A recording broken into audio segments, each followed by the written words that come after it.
오늘 하나님께서 우리에게 주시는 말씀은 창세기 13장 1절부터 18절까지 말씀입니다.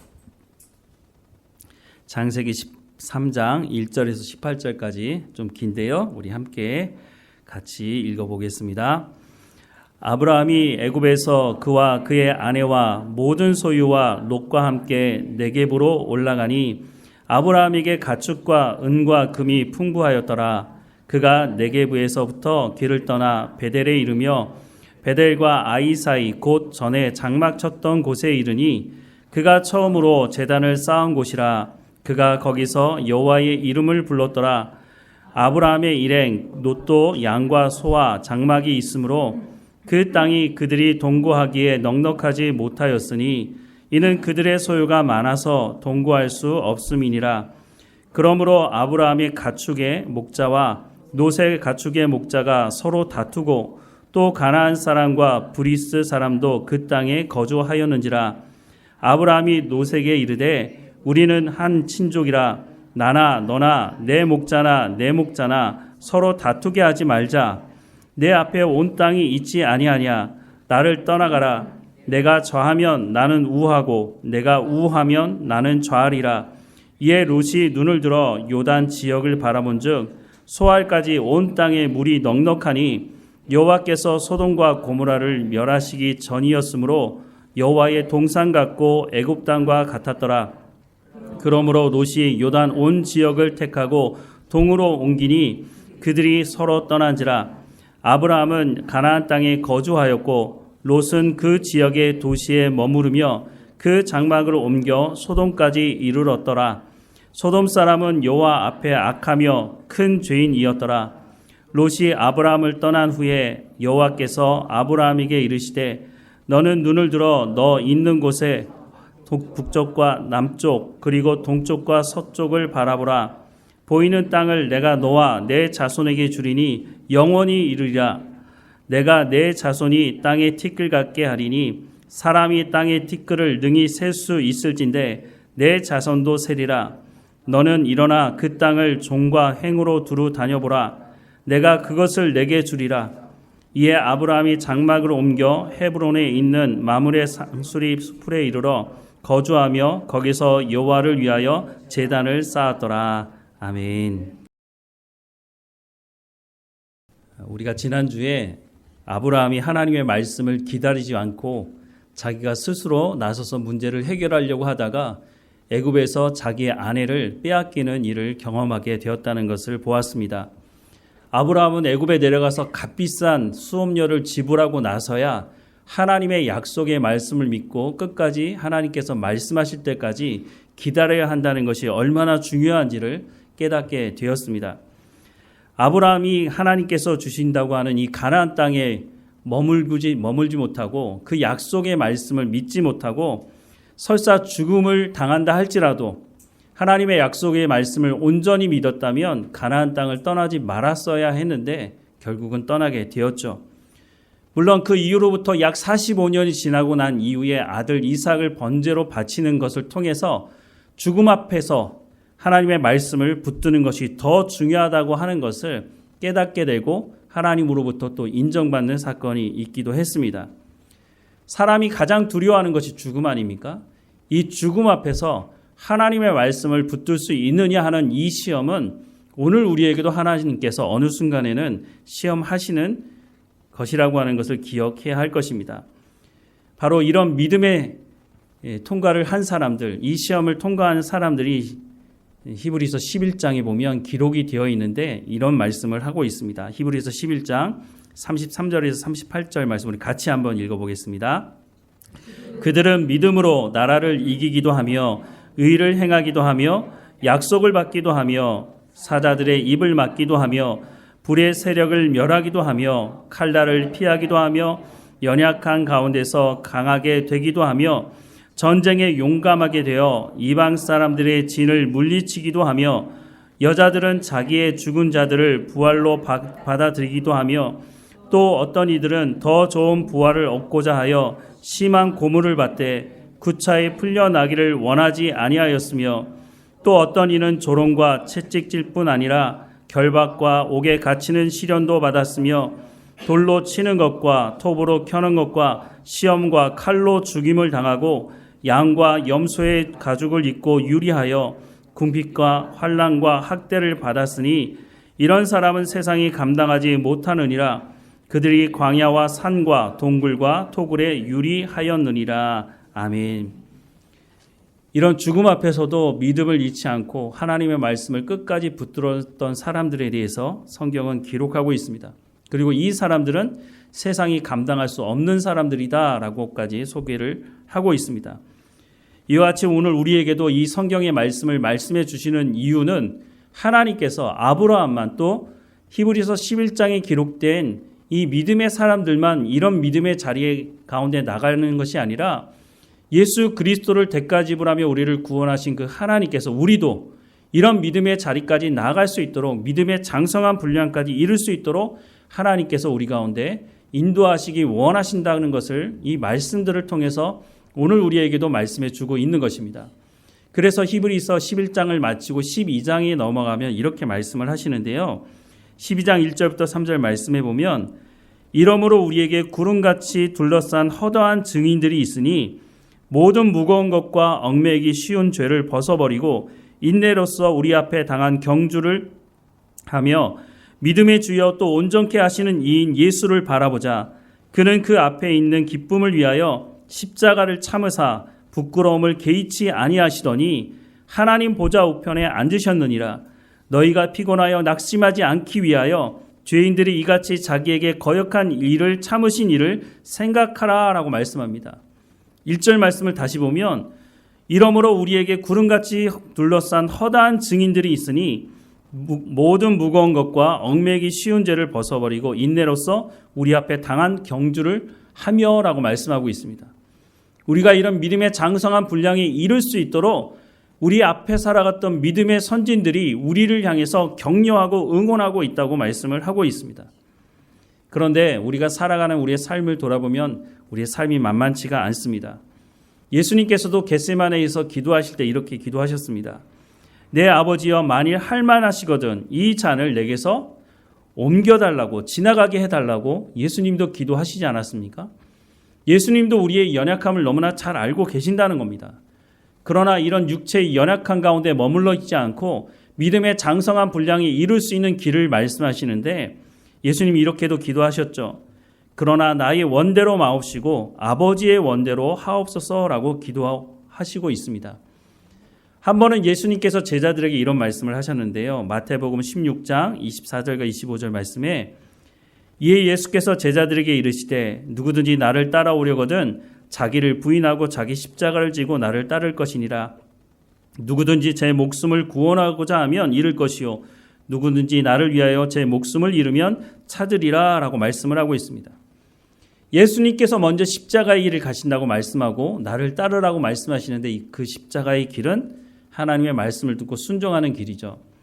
예수님께서 우리에게 이 믿음의 장성한 분량에 이르는 길이 무엇인지를 소개해 주고 있는 것입니다. 그런데 우리가 결단도 해보고 우리가 열심히 노력도 해보지만 사실 그 자리까지 가는 것이 만만치가 않다는 거죠. 이 연약함을 아시는 예수님께서 우리에게 구하는 자에게 성령을 주시겠다고 약속하지 않습니까? 그 성령이 오시면 우리를 하나님의 그 믿음의 장성한 분량까지 이르게 하실 것이라고 말씀하고 있는 겁니다. 로마서 8장 26절에서 28절에 보면 이와 같이 성령도 우리의 연약함을 도우시나니 우리는 마땅히 기도할 바를 알지 못하나 오직 성령이 말할 수 없는 탄식으로 우리를 위하여 친히 간구하시느니라. 마음을 살피시는 이가 성령의 생각을 아시나니 이는 성령이 하나님의 뜻대로 성도를 위하여 간구하심이니라. 우리가 알거니와 하나님을 사랑하는 자 곧 그의 뜻대로 부르심을 입은 자들에게는 모든 것이 합력하여 선을 이루느니라 라고 말씀을 하고 있습니다. 우리가 먼저 구할 것은 성령의 충만함을 구하는 것이라고 예수님 말씀하셨습니다. 그래서 제자들에게도 예루살렘을 떠나지 말고 성령이 임할 때까지 기도하라고 말씀을 하신 것이죠. 그 성령이 임하자 하나님의 말씀을 깨달아 알게 되었고 그 약속의 말씀을 붙들기 시작하니까 이들이 믿음의 그 장성한 분량까지 이르는 길을 가게 되었다고 말씀을 하고 있습니다. 이것은 하나님의 약속의 말씀입니다. 말할 수 없는 탄식으로 하나님의 말씀대로 순종하려고 하는 사람들을 성령께서 중보하신다고 말씀을 합니다. 그래서 오늘 우리가 살아가는 이 시대를 성령의 시대, 은혜의 시대라고 말하기도 합니다. 그런데 아브라함 시대는 하나님께서 아브라함에게 직접 말씀하셨죠. 그런데 하나님께서 아브라함에게 직접 말씀하셨음에도 불구하고 우리에게 있는 연약함이 아브라함에게도 동일하게 있었다고 하는 것입니다. 그래서 상황이 바뀌자, 자신의 목숨을 위협하는 기근이 닥치자 하나님의 말씀을 기다리지 못하고 자기가 먼저 결정해서 애굽에 내려가서 값비싼 대가를 지불하게 되고 말았던 것이죠.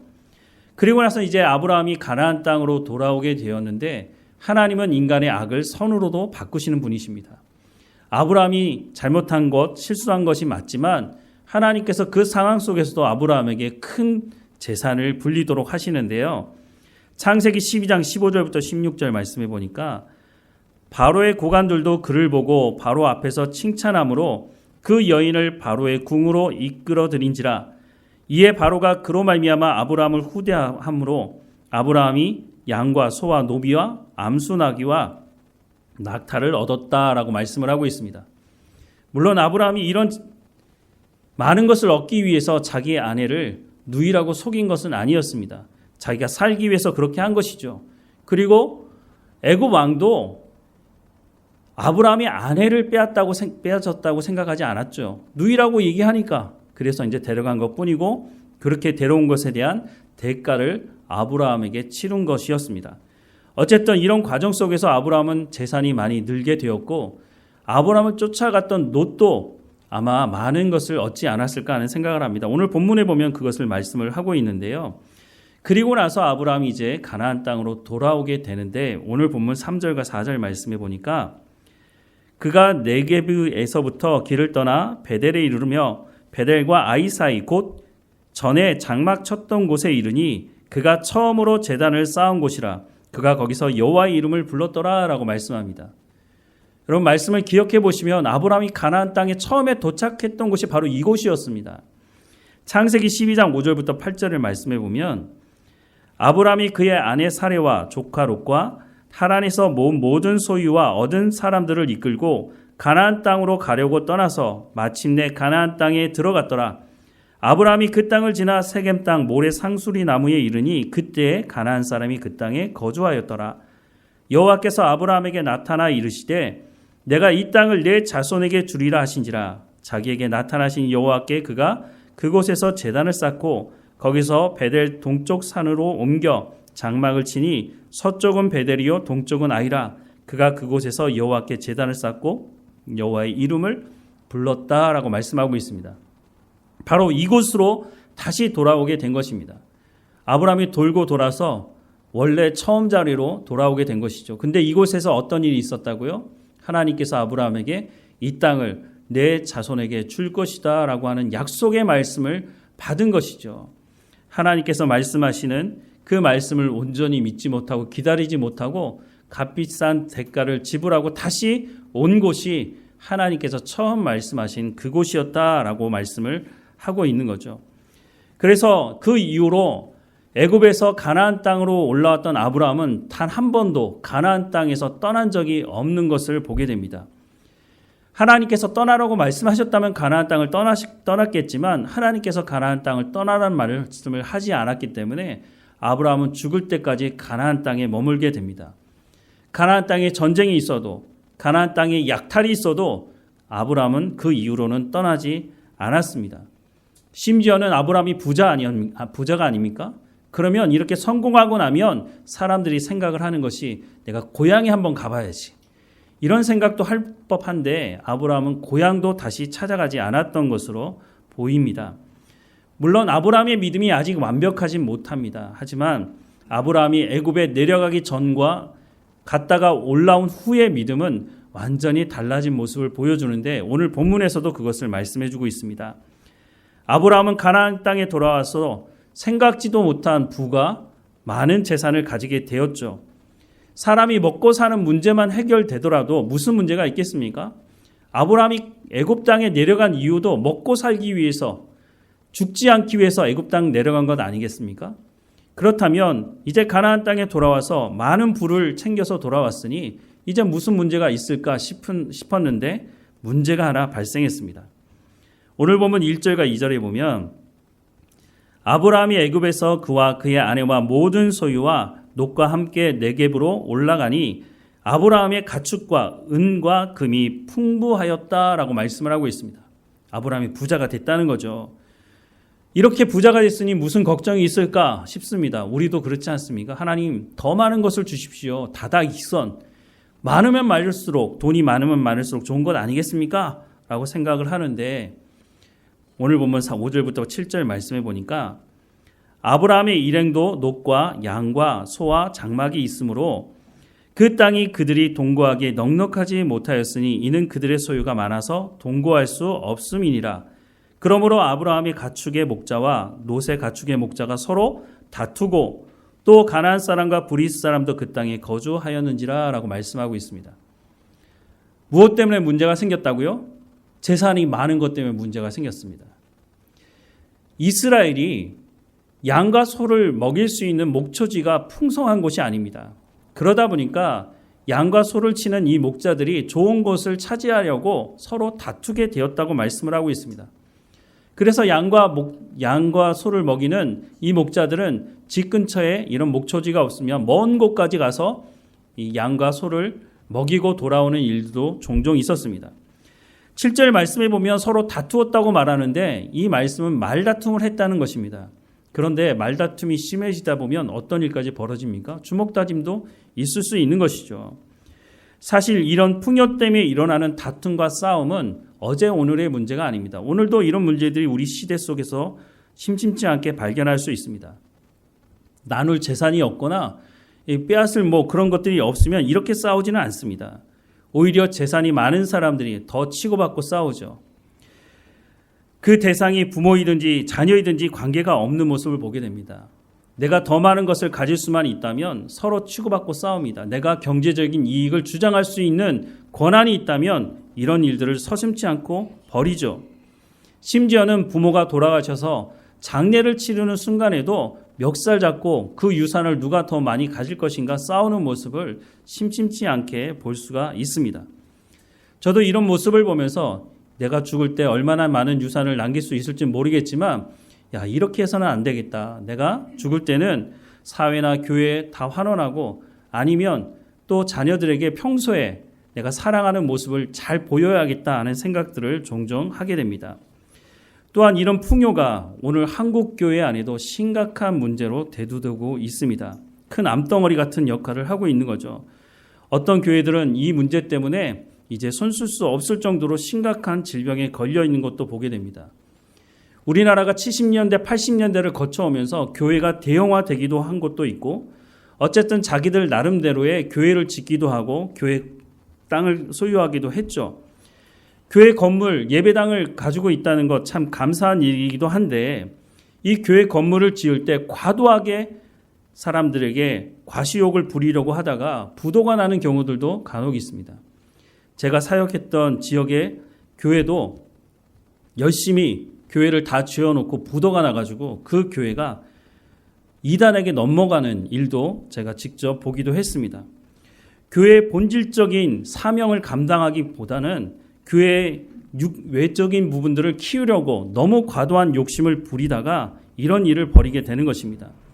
교회가 정말로 본질적으로 해야 되는 일은 교회 건물을 더 크게 짓는 것이 아니라 하나님의 말씀을 가르치는 목회자나 교사를 키우는 것인데 한국 교회가 이 일을 오랜 시간 동안 감당하지 않고 여기에 집중하지 않다 보니까 이런 일들이 벌어지게 된 것입니다. 교회 학교만 보더라도 거의 모든 교회들이 보면 교회 학교에 재정을 쏟는 걸 보면 거의 극히 일부 정말 그냥 유지하는 정도로만 거기에 관심을 쏟지 정말 입으로는 내일 우리 세대가 너무너무 중요하다고 말은 하지만 재정을 거기에 쏟는 교회들은 그렇게 많지 않다고 하는 것입니다. 이렇게 하나님의 말씀을 가르치는 사람들을 키우지 않다 보니까 결국은 어떤 일들이 벌어지느냐, 그 중에 대표적인 결과가 바로 교회를 세습하는 것입니다. 성경을 제대로만 배우고 알았더라면 교회가 자기의 소유물이라고 말하는 사람은 교회 가운데 있지 않을 것입니다. 그런데 교회가 자기의 소유물이라고 생각하니까 목사도 교인들도 다 그 말에 동의하고 교회를 세습하는 것 아니겠습니까? 자신의 탐욕과 자신의 욕심을 채우기 위해서 교회의 재력이나 교회의 권력을 사용하는 것이죠. 그 속에 예수님이 계시겠는가 하는 생각을 해보게 됩니다. 만약 교회에 탐할 것이 없다면 교회에 하나님의 말씀을 제대로 가르치는 사람을 통해서 하나님의 말씀을 제대로 아는 사람들이 교회에 있다면 과연 교회를 세습하는 일을 사람들이 묵인할 수 있을까 하는 생각을 해보게 됩니다. 하나님의 말씀을 제대로 가르쳤다면 아무리 풍요로운 것을 가지고 있다 할지라도 그런 것을 가지고 이런 짓은 하지 않을 것입니다. 중세 카톨릭이 타락한 중요한 이유가 뭡니까? 중세 카톨릭이 가지고 있던 그 엄청난 권력과 재력을 가지고 자기 멋대로 사용하다가 탐욕에 빠져서 결국은 타락하게 된 것 아닙니까? 중세 카톨릭이 가장 잘못한 것 중에 하나가 뭐냐면 하나님의 말씀을 가르치지 않은 것입니다. 사람들에게도 자기의 언어로 된 하나님의 말씀을 읽지 못하도록 했죠. 그걸 이단시했죠. 그래서 1960년대에 이르러서야 각 나라의 언어로 성경을 번역해야 된다고 얼마 되지도 않았습니다. 하나님의 말씀을 가르치지 않으니까 결국은 이런 탐욕 가운데 빠져서 그것이 잘못이라고 하는 것을 전혀 깨닫지 못하고 여기까지 흘러오게 된 것입니다. 그런데 오늘 교회가 하나님의 말씀을 온전히 가르치지 않고 붙들지 않으니까 이런 일을 보면서도 그냥 말로는 이거 저 잘못된 건데 이런 식으로만 얘기하지 그것을 묵인하는 모습도 오늘 이 시대에 보게 되는 것입니다. 최소한 내가 예수 그리스도로 말미암아 구원받은 백성이라고 하는 것을 이것만이라도 확실히 안다면 아마 이런 짓은 하지 않을 것이라고 생각이 듭니다. 가진 것이 없거나 적을 때는 오직 하나님만 의지하지 않았습니까? 그런데 부유해지다 보니까 기도하지 않고 예배하지 않고 더 많은 것을 가지기 위해서 수단과 방법을 가리지 않는 것입니다. 그래서 예수님께서도 말씀하시는데 부자가 천국에 들어가는 것보다 낙타가 바늘귀로 들어가는 것이 더 쉽다라고 말씀하십니다. 부자는 천국에 들어갈 수 없다고 말씀하시는 것이 아닙니다. 하나님과 재물을 겸하여 섬길 수 없다고 예수님 말씀하시지만 사람들은 재물과 하나님을 겸하여 섬길 수 있다고 말을 하면서 이런 잘못된 결과들을 만들어내는 것이죠. 오늘 우리가 살아가는 이 시대는 사실은 어느 시대보다 잘 먹고 잘 사는 시대입니다. 물론 상대적으로 내가 덜 먹고 덜 잘 못 살 수도 있지만 과거에 비해서는 정말 많은 것을 먹고 우리가 누리고 있지 않습니까? 그렇다면 이런 먹는 문제가 해결되었다면 우리가 신앙생활을 더 잘하는 것이 맞는 것인데 오히려 이런 풍요의 시대 속에서 더 엉망진창으로 우리의 삶이 망가지지 않나 하는 생각을 합니다. 그런데 이런 모습은 이미 이스라엘 백성들이 우리에게 보여주고 있습니다. 그래서 그 길을 가지 말라고 말씀하고 있는데요. 신명기 8장 11절부터 20절 말씀 우리 같이 한번 읽어보겠습니다. 내가 오늘 내게 명하는 여호와의 명령과 법도와 규례를 지키지 아니하고 내 하나님 여호와를 잊어버리지 않도록 삼갈지어다. 내가 먹어서 배부르고 아름다운 집을 짓고 거주하게 되며 또 내 소와 양이 번성하며 내 은금이 증식되며 내 소유가 다 풍성하게 될 때에 내 마음이 교만하여 내 하나님 여호와를 잊어버릴까 염려하노라. 여호와는 너를 애굽 땅 종되었던 집에서 이끌어내시고 너를 인도하여 그 광대하고 위험한 광야 곧 불뱀과 정갈이 있고 물이 없는 간조한 땅을 지나게 하셨으며 또 너를 위하여 단단한 반석에서 물을 내셨으며 내 조상들도 알지 못하던 만나를 광야에서 내게 먹이셨나니 이는 다 너를 낮추시며 너를 시험하사 마침내 내게 복을 주려 하심이었느니라. 그러나 내가 마음에 이르기를 내 능력과 내 손의 힘으로 내가 이 재물을 얻었다 말할 것이라. 내 하나님 여호와를 기억하라. 그가 내게 재물 얻을 능력을 주셨음이라. 이같이 하심은 내 조상들에게 맹세하신 언약을 오늘과 같이 이루려 하심이니라. 내가 만일 내 하나님 여호와를 잊어버리고 다른 신들을 따라 그들을 섬기며 그들에게 절하면 내가 너희에게 증거하노니 너희가 반드시 멸망할 것이라. 여호와께서 너희 앞에서 멸망시킨 민족들 같이 너희도 멸망하리니 이는 너희가 너희 하나님 여호와의 소리를 청종하지 아니함이니라. 아멘. 다시 말씀을 보겠습니다. 11절부터 보면 내가 오늘 내게 명하는 여호와의 명령과 법도와 규례를 지키지 아니하고 내 하나님 여호와를 잃어버리지 않도록 삼가할지어다. 왜 이렇게 말씀하셨을까요? 이럴 가능성이 있으니까 그러지 말라는 거죠. 12절에 내가 먹어서 배부르고 아름다운 집을 짓고 거주하게 되며 또 내 소와 양이 번성하며 내 은금이 증식되며 내 소유가 다 풍성하게 될 때, 하나님의 약속이죠. 가나안 땅에 들어가면 하나님께서 이전에 맛보던 풍요를 너희에게 주실 것이다 라고 약속하고 있습니다. 13절에 보면 또 내 소와 양이 번성하며 내 은금이 증식되며 내 소유가 풍성하게 될 때에 내 마음이 교만하여 내 하나님 여호와를 잊어버릴까 염려하노라. 왜 염려하셨을까요? 아니 더 많이 주시면 내가 하나님 앞에 더 잘할 텐데, 우리는 이런 마음이 드는데 하나님은 걱정된다는 겁니다. 아니 그러면 하나님 주시지 말든가. 하나님은 그렇지만 우리를 사랑하셔서 우리 가운데 풍성한 걸 주시기 원하신다는 겁니다. 그것을 가지고 잘못된 곳에 사용하지 말라는 것이죠. 14절 중간부터 다시 한번 보면 여호와는 너를 애굽 땅 종되었던 집에서 이끌어내시고 너를 인도하여 그 광대하고 위험한 광야 곧 불뱀과 정갈이 있고 물이 없는 간조한 땅을 지나게 하셨으며 또 너를 위하여 단단한 반석에서 물을 내셨으며 내 조상들도 알지 못하던 만나를 광야에서 내게 먹이셨나니 이는 다 너를 낮추시며 너를 시험하사 마침내 내게 복을 주려 하심이었느니라. 광야에서 할 수 있는 것은 오직 하나님만 의지하는 것 외에는 다른 것을 할 수 있는 것이 없었습니다.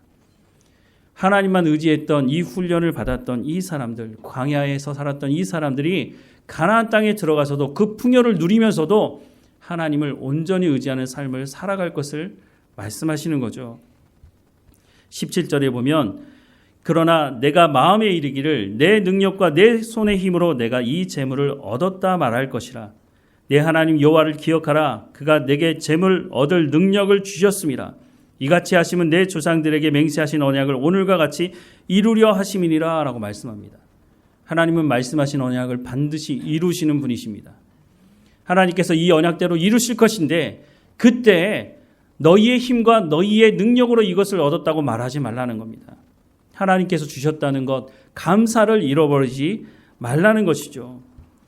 19절에 보면 내가 만일 내 하나님 여호와를 잊어버리고 다른 신들을 따라 그들을 섬기며 그들에게 절하면 내가 너희에게 증거하노니 너희가 반드시 멸망할 것이라. 여호와께서 너희 앞에서 멸망시킨 민족들 같이 너희도 멸망할 것이다 라고 말씀합니다. 멸망이 하나님의 목적이 아니죠. 이렇게 될 수 있으니까 그렇게 하지 말라고 말씀하는 거죠. 그런데 이렇게 되는 이유가 뭐라고요? 마지막에 이는 너희가 너희 하나님 여호와의 소리를 청종하지 아니함이니라 라고 말씀을 하고 있습니다. 이것이 바로 한국교회가 당면한 위기인 것입니다. 앞서도 말씀을 드렸지만 하나님의 말씀을 가르치는 사람, 이 사람들을 교회에서 키워내지 않았기 때문에 하나님의 말씀이 제대로 전해지지도 않고 또한 하나님의 말씀을 제대로 깨닫고 순종하는 성도들도 잘 보이지 않는다는 것입니다.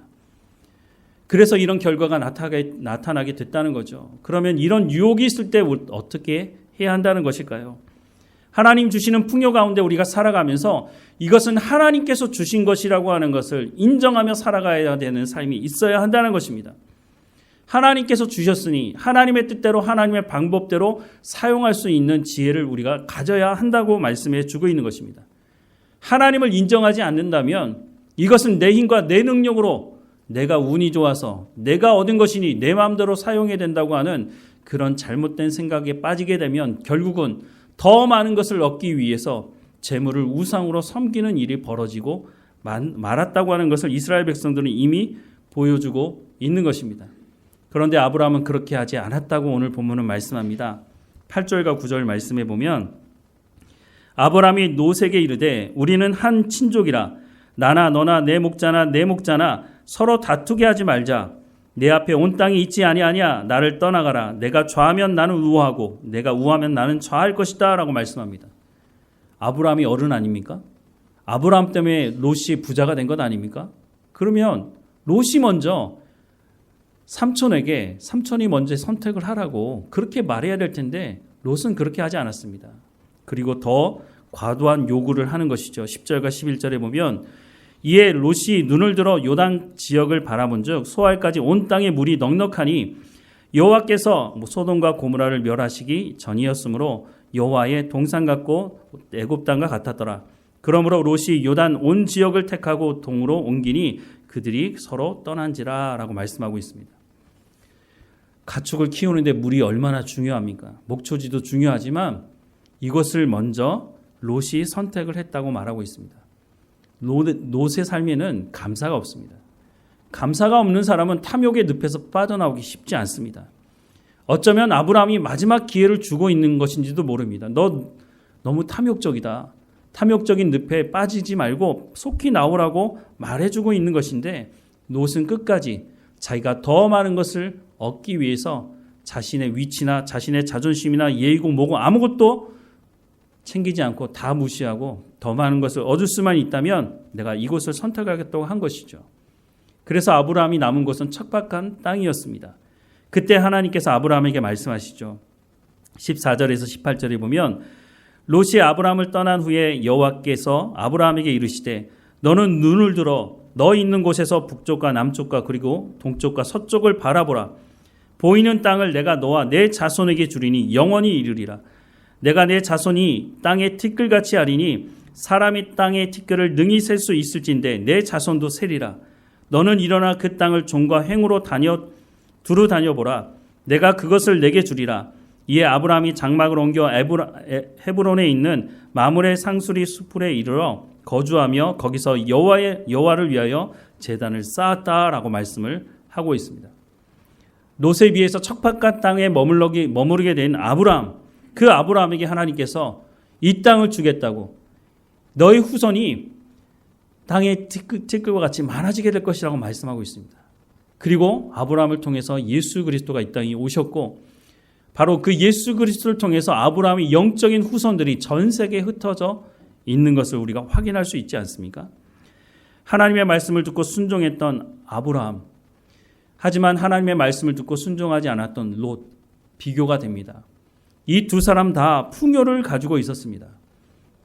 아브라함에게도 풍요가 있었고 롯에게도 풍요가 있었습니다. 그런데 이 풍요가 어떤 사람에게는 복이 되지만 어떤 사람에게는 저주가 된다는 것을 말씀해 주고 있다고 하는 것입니다. 풍요가 무조건 나쁘다고 말씀을 드리는 것이 아닙니다. 하나님께서 주신 이 풍요를 가지고 이 재물을 가지고 자신의 생명을 살리고 다른 사람의 생명을 살리는 사람이 있는가 반면에 오히려 자신의 배만 불리다가 멸망 가운데 처하는 사람들도 있다고 하는 것을 말씀해 주고 있는 거죠. 경기도 고양시에 가면 에스라 성경 대학원이라고 하는 전문 대학원이 있습니다. 노스칼과 같은 그런 전문 대학원인데요. 교단과 관계없이 성경 66권을 공부할 수 있는 대학원입니다. 저도 그곳에서 공부를 했는데요. 기회가 있으면 다시 한번 그곳에 가서 공부하고 싶은 마음도 듭니다. 아무리 규모가 작은 대학원이라 할지라도 이 대학원을 유지하려면 엄청난 재정이 필요합니다. 제가 거기서 공부하고 졸업한 지가 10년이 넘었는데요. 그때 당시만 하더라도 일반 대학원의 학비보다 절반밖에 받지 않았습니다. 그런데 어떻게 이렇게 할 수 있나 봤더니 이 학교 시작이 지금은 고인이 되신 백정란 이사장님이 계시는데 이분이 이제 이불이나 이런 사업을 하셔서 번 돈을 여기에 기부를 하시게 됐습니다. 그래서 이 학교가 시작이 되었죠. 성경 66권을 공부할 수 있는 곳이 아마 우리나라에 이곳 말고는 없는 것으로 알고 있는데요. 어쨌든 이곳에서 공부하면서 한 분이 자신의 재산을 기부하고 시작된 이곳에서 열매가 맺어진 것을 제가 맛보게 됐고 그 열매를 맛본 제가 오늘 여러분들에게 말씀을 전하니 여러분들도 그 열매를 맛보게 되는 것이 아닌가 하는 생각을 하게 됩니다. 시간이 지나면서 이 학교, 이런 학교가 우리나라에 있다는 게 너무너무 감사하다. 그래서 저도 기회가 있는 대로 장학금을 보내고 있습니다. 우리 교회도 힘이 더 있어지게 되면 이런 학교에서 길러진 사람들이 전국에 흩어져서 하나님의 말씀을 제대로 가르칠 수 있도록 우리가 기도할 뿐만 아니라 재정적으로도 후원하면 좋겠다는 생각을 합니다. 수단과 방법을 가리지 않고 풍요를 더 많이 가지려고 하는 사람들이 있는가 반면에 하나님께서 주신 것이니 하나님의 사람들을 길러내기 위해서 자신의 것을 내놓는 사람들도 있다고 하는 것입니다. 이런 사람들은 철저하게 하나님의 약속을 믿고 살아가는 사람들입니다.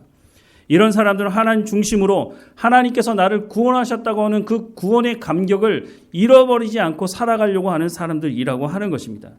자신에게 있는 풍요가 오직 자신을 위해서만, 자신의 가족들을 위해서만 주신 것이 아니라 하나님께서 주신 이런 것을 가지고 내가 생명을 살리는 복음을 증거하고 가르치는 사람들을 길러내는 일에 하나님께서 흘려보내시는 것을 알고 이런 곳에 이 재정을 흘려보내는 사람들도 있다고 하는 것입니다. 사랑하는 여러분, 하나님은 돈이 없어서 일을 못하시는 분이 아닙니다. 하나님은 능력이 없어서 일을 못하시는 것도 아닙니다. 하나님은 온 우주를 만물을 창조하신 분이시고 그 하나님께서 하나님의 말씀을 온전히 붙들고 죽음 앞에서도 하나님의 말씀을 붙들고 살아가겠다고 하는 그 사람들을 통해서 하나님은 역사를 이루어 가신다고 말씀해 주고 있는 것입니다. 그런데 이 시대에 정말로 하나님을 우리가 온전히 믿으며 하나님 말씀에 순종하며 죽음 앞에서도 이 믿음이 흔들리지 않고 하나님께서 주신 것을 가지고 하나님의 생명을 살리는 데 쏟아붓는 그런 사람들이 정말 있는가? 없지는 않겠지만 우리 가운데도 하나님께서 이 자리 가운데로 이르러야 된다고 말씀하고 있는 것이 아닌가 하는 생각을 오늘 본문의 말씀을 통해서 보게 됩니다.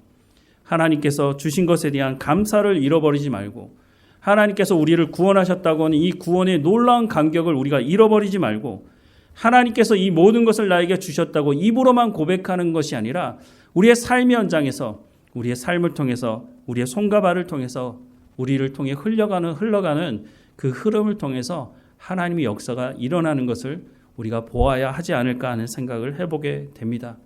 하나님께서 아브라함을 통해서 주셨던 것을 가지고 생명을 살리는 삶으로 나갔던 것처럼 오늘 우리에게도 말씀하시는 이 말씀을 가지고 하나님 주신 것에 대한 감사를 잃어버리지 않고 생명을 살리는데 힘쓰는 우리 모두가 되기를 주님의 이름으로 축원합니다. 사랑하는 하나님, 우리를 구원하시고 하나님의 자녀 삼아주신 하나님의 은혜를 찬양하고 감사드립니다. 하나님, 우리 가운데 허락하신 이 모든 것들을 돌아볼 때마다 우리의 입술에서 감사가 끊이지 않게 하옵소서. 하나님의 것이라고 입으로만 고백하는 것이 아니라 우리의 삶을 통해서 열매 맺어갈 수 있도록 은혜를 허락해 주옵소서. 우리의 생명을 살려주신 그 예수 그리스도의 은혜를 우리 가운데 깊이 깨닫고 경험하며 체험하며 날마다 하나님과 동행하게 하셔서 우리를 통해서 또한 다른 생명이 살아날 수 있도록 우리가 그 통로 역할을 잘 감당할 수 있도록 우리 가운데 지혜와 명철과 총명함을 허락해 주시며 무엇보다 하나님의 언약의 말씀을 붙들고 살아갈 수 있도록 날마다 성령의 충만함을 우리 가운데 허락해 주옵소서. 하나님, 부족하다고 투덜대고 불평하고 원망하는 삶이 아니라 하나님께서 나에게 주신 것이 무엇인지를 살펴보게 하셔서 그것을 가지고 100배, 60배, 30배의 열매를 맺어가는 삶이 될 수 있도록 하나님 은혜를 허락해 주옵소서. 하나님, 우리가 어느 곳에 있든지 이 한 주일의 삶 동안 하나님과 동행하는 삶을 살아가게 하시고 우리가 하나님의 자녀라고 하는 것을 세상 사람들이 알 수 있도록 우리가 소금과 빛의 역할을 감당할 수 있도록 우리의 삶을 주관하시고 인도해 주옵소서. 하나님, 이 땅 가운데 하나님께서 세우신 교회들마다 하나님께서 은혜를 베풀어 주셔서 하나님의 말씀이 제대로 선포되게 하시고 그 하나님의 말씀을 붙들게 하셔서 교회가 자신의 소유라고 생각하는 어리석은 가운데 빠져들지 않도록 하나님의 것을 하나님께 돌리는 지혜로움을 가지고 살아갈 수 있도록 은혜를 허락해 주옵소서. 하나님, 우리 가운데 허락하신 이 모든 것을 통해서 오직 하나님께만 영광이 되는 우리의 삶이 될 수 있도록 인도하실 하나님을 찬양하고 예수님의 이름으로 기도드립니다. 아멘.